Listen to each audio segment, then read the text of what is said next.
नमस्कार। काम पर गलतियां तो सबसे होती हैं, है ना? लेकिन असल सवाल ये है कि उस गलती के बाद होता क्या है? क्या हम उससे कुछ सीखते हैं या बस वही गलती दोहराते रहते हैं? तो आज इसी पर बात करेंगे कि कैसे अपनी प्रोफेशनल मिस्टेक्स को सीखने के एक पावरफुल मौके में बदला जा सकता है। तो चलिए सीधा पॉइंट पर आते हैं। जरा सोचिए, एक बड़ी गलती हो गई है, अब आगे क्या? ये एक ऐसा सवाल है जो हम सब ने कभी ना कभी फेस किया ही है, और सच कहूं तो इसका जवाब हमारे करियर का पूरा रास्ता तय कर सकता है। अब देखिए, इस मोड़ पर ना हमारे सामने दो रास्ते खुलते हैं। पहला रास्ता है द ब्लेम गेम का, मतलब फैक्ट्स को छुपाना, एक दूसरे पर उंगलियां उठाना और बस किसी को बलि का बकरा बनाना। और दूसरा रास्ता है ग्रोथ इंजन का, जहां फैक्ट्स को सामने रखा जाता है, प्रॉब्लम की जड़ तक पहुंचा जाता है और फिर मिलकर सोल्यूशन तैयार किया जाता है।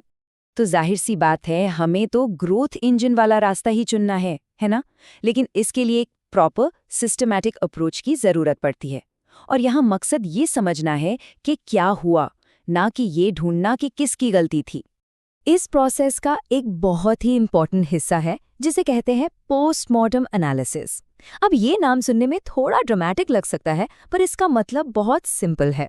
ये एक तरह की इन्वेस्टिगेटिव प्रोसेस है जिसका पूरा फोकस सीखने पर होता है, किसी को सजा देने पर नहीं। तो सबसे पहला स्टेप है बिल्कुल एक जासूस की तरह काम करना और सारे फैक्ट्स जमा करना। हुआ क्या था आखिर? गलती को एक नाम दें तो क्या होगा? कौन सी टीम इन्वॉल्व थी? और सबसे जरूरी, हमारा इरादा क्या था और असल में हो क्या गया? बिना किसी ब्लेम गेम के सिर्फ और सिर्फ फैक्ट्स के आधार पर एक सॉलिड बेस बनाना, ये बहुत जरूरी है।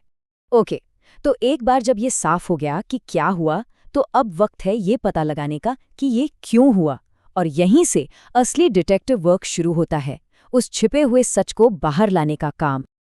और ये एक सिंपल सा सवाल, ये हुआ क्यों, यही इस पूरे प्रोसेस की जान है। यहीं से रूट कॉज एनालिसिस शुरू होता है, जो हमें प्रॉब्लम की एकदम जड़ तक ले जाता है। ये सवाल हमें किसने किया से हटाकर ऐसा क्यों हुआ पर फोकस करने में मदद करता है। अब इस जांच को और गहरा करने के लिए कुछ बहुत जरूरी सवाल पूछने होंगे, जैसे कि एग्जैक्टली गलत हुआ क्या? इसमें किन लोगों का या किन चीजों का हाथ था?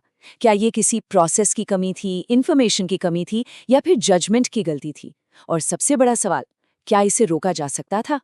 अच्छा, तो हमने क्यों तो समझ लिया, अब फोकस करते हैं तो क्या हुआ पे। मतलब गलती का जो पूरा असर हुआ है उसे समझना बहुत बहुत जरूरी है। और असर को समझने का एक स्ट्रक्चर्ड तरीका है कि उसे अलग अलग कैटेगरीज में बांट कर देखें। क्या फाइनेंशियल लॉस हुआ? क्या हमारे डे टू डे ऑपरेशंस पे कोई असर पड़ा? हमारे कस्टमर्स और हमारी कंपनी की रेप्यूटेशन का क्या? और हाँ, टीम के मोराल का क्या?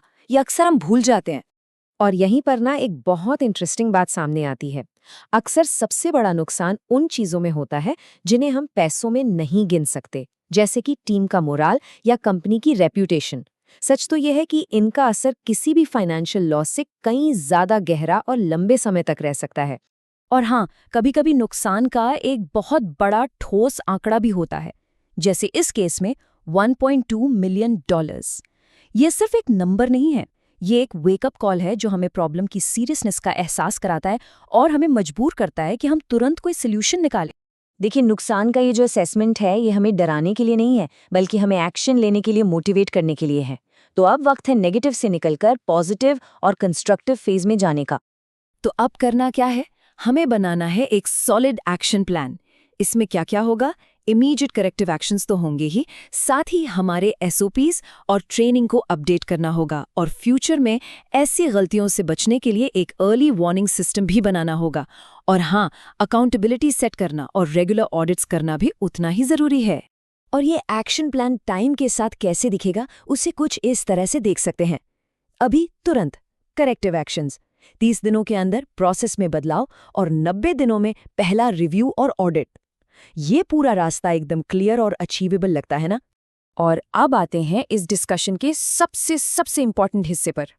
याद रखिए, ये पूरा प्रोसेस सिर्फ एक गलती को फिक्स करने के बारे में नहीं है।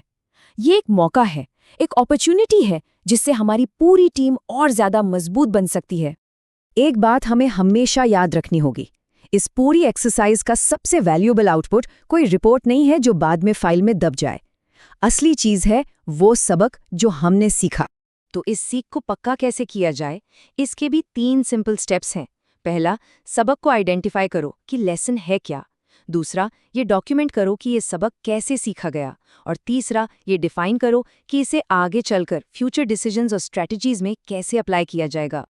और आखिर में ये सब कुछ आकर इस एक पावरफुल सवाल पर टिक जाता है, इस गलती को हम ग्रोथ की एक ऐसी अपॉर्चुनिटी में कैसे बदल सकते हैं जो फ्यूचर में हमारी स्ट्रैटेजी और हमारी टीम की कैपेबिलिटी दोनों को मजबूत करे। यह सवाल हमें प्रॉब्लम से हटकर सॉल्यूशन और अपॉर्चुनिटी की तरफ देखने के लिए पुश करता है।